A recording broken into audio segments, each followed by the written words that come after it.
Brilliance Audio presents Titanshade by Dan Stout. Performed by Michael Naramore. It was the backside of Friday, and I sat at the bar of Mickey the Finns. My hands laced around a cup of warm joe as I kept silent time to the jukebox, eyes fixed on the clock where it hung by a single crooked nail above a row of liquor bottles. Its minute hand crept ever closer to that magic hour. The moment when my shift would end and I'd be free to order something stiffer. I was a few ticks away from paradise when the pager in my coat pocket began buzzing. I fished it out and squinted at the faded green display. The 3-digit code read 187. Homicide. I flagged down the bartender and asked for the phone.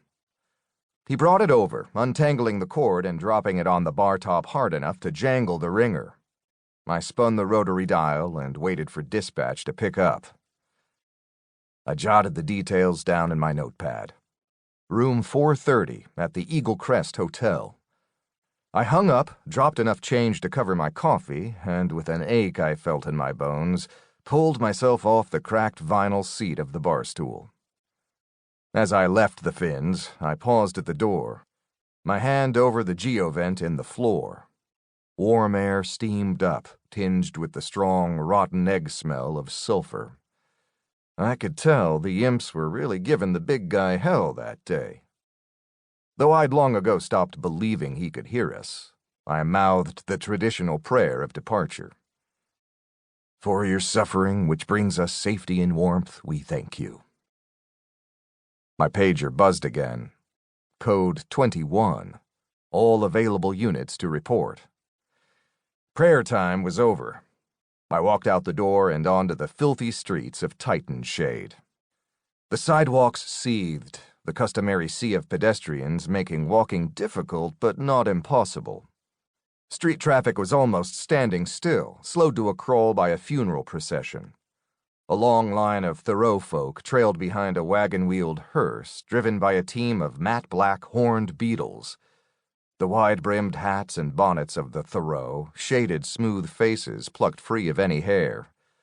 They were on their way to the Mount to perform a sky burial.